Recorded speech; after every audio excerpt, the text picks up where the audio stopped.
আসসালামু আলাইকুম।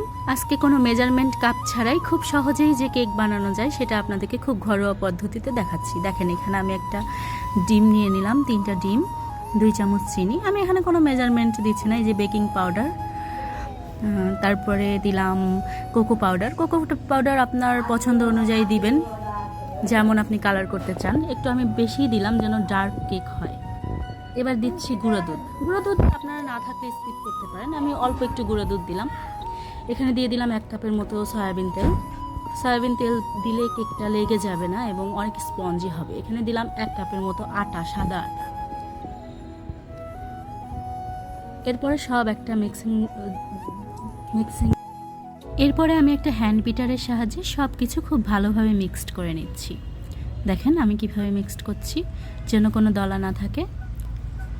এটি একটু সময় নিয়ে মিক্সার করতে হবে, প্রায় 5 মিনিটের মতো। এটা বিট করলে একটা ফোমের মতো তৈরি হয়ে যাবে। আপনি যত ভালো মিক্সড করবেন তত ভালো কেকটা ফ্লপি হবে এবং স্মুথ হবে।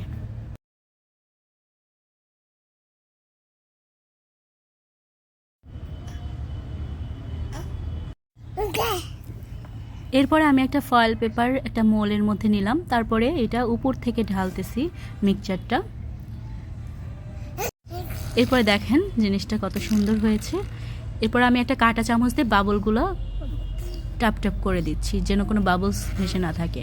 বাবলস থাকলে কেকটা দেখতে ভালো লাগবে না, তাই আমি একটা কাঁটা চামচের সাহায্যে বাবলসগুলো রিমুভ করতেছি। এরপরে আমি মাইক্রোওয়েভে 100 ডিগ্রি সেলসিয়াসে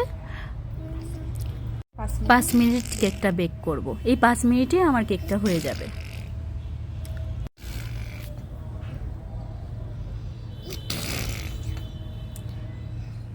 পাঁচ মিনিট পরে আমরা আবার ফিরে আসছি।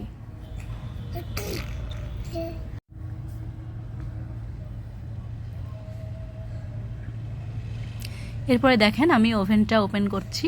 ওয়াও, দারুণ একটা ফ্লপি কেক হয়েছে। আপনারা দেখতেই পাচ্ছেন কত সুন্দর কেকটা ফুলে গেছে আর স্পঞ্জি হয়েছে। আপনারা দেখেন কতটা ফুলেছে আর কতটা স্পঞ্জি। এখন আমি একটা চাকুর সাহায্যে কেকটা আনমোল্ড করে ফেলছি। দেখুন কত সুন্দর হয়ে আনমোল্ড হয়েছে। এরপর আমি ফয়েল পেপারটা উপর থেকে উঠিয়ে নিচ্ছি। সাইড দিয়ে একটু কালচে কালচে হয়েছে। এটা কোকো পাউডারটা আসলে আর একটু ভালো ওয়েল মিক্সিং হওয়া লাগতো। যাই হোক, এটার জন্য অবশ্য টেস্টটা আরও বেশি হবে। এই যে দেখুন আমি এখন 3টা লেয়ারে কেকটা কেটে নিচ্ছি। এই যে ফার্স্ট লেয়ার, দেখুন কত সুন্দর করে কেকটা কাটা হচ্ছে। এই যে এবার আমি সেকেন্ড লেয়ারটা কাটছি। দেখুন এবার থার্ড লেয়ার কাটছি। আপনার কেকটা কিন্তু একটু ঠান্ডা হতে হবে, নয়তো গরম অবস্থায় কাটলে কিন্তু কেকটা ভেঙে যাবে। আমি কিন্তু ওই শেষের কেকটা আমার বাচ্চাদেরকে দিয়ে খাওয়াতে চাই, কারণ এখন যেটা দিয়ে আমি কেক ডেকোরেট করব এটা হচ্ছে ইনস্ট্যান্ট হুইপ ক্রিম। আপনারা দেখতেই পাচ্ছেন। এটা ডিপ ফ্রিজে সংরক্ষণ করতে হবে এবং এটা ব্যবহারের আধা ঘন্টা আগে বের করে রাখতে হবে বাহিরে। এবং পরিমাণ মতো এটা নিয়ে আপনার পরিমাণ মতো, আপনার কেক যত বড় হবে ঠিক সেই পরিমাণে আপনারা হুইপ ক্রিমটা নেবেন। এটা কিন্তু অনেক ফ্লাফি হবে। আপনি যখন বিটার দিয়ে বিট করবেন তখন এটা অনেক বেশি হয়ে যাবে পরিমাণে। এখন আমি সুগার সিরাপ তৈরি করছি। এই যে দেখেন আমি একটা কাপের মধ্যে নর্মাল পানি নিয়ে ওর সাথে চিনি দিয়ে মিক্সড করছি, ভালোভাবে মিক্সড করে নিচ্ছি। এবার হুইপ ক্রিম নিচ্ছি।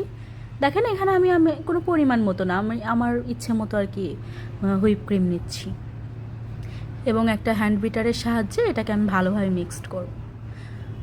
যতক্ষণ না এটা একটা থিকনেস না আসে ততক্ষণ পর্যন্ত আমি এটাকে বিট করব। এটা বিট করতে করতে একটা ফ্লাফি ভাব চলে আসবে, তখনই আমরা কেকটা ডেকোরেট করতে পারবো। খুব সময় নিয়ে করতে হবে এটা, ধৈর্য হারা হলে হবে না। এটা যতটা বিট করবেন ততটাই ফ্লাফি হবে, ততটাই সুন্দর হবে, ততটাই স্মুথ হবে। এটা বিট করতে করতেও না একটা অদ্ভুত মজা লাগে। কি সুন্দর, অল্প একটু জিনিস কত বেশি হয়ে যায়, তাই না? এটা দাম নিয়েছিল 500 টাকা। তো এই একটা হুইপ ক্রিম দিয়ে এই যে এটা আমাদের ফাইনাল লুক কেকে। যদিও আমরা এত ভালো কেক বানাতে পারি না, আমরা ননদ ভাবি 2জন মিলে এটা বানিয়েছি। তবে বেশি ক্রেডিট অবশ্য আমার ননদের। সে অনেক সুন্দর করে কেকটা বানিয়েছে। আপনারা কমেন্টে জানাবেন ফার্স্ট টাইম কেক ট্রাই করেছি কেমন হয়েছে। এরপরে যদি আপনাদের আরও কিছু দেখার ইচ্ছে হয়, কোনো রেসিপি জানতে চাই, আমাদেরকে লাইক কমেন্ট করে জানাবেন, আমরা চেষ্টা করব আমরা ননদ ভাবি মিলে আপনাদেরকে সেই রেসিপিটা খুব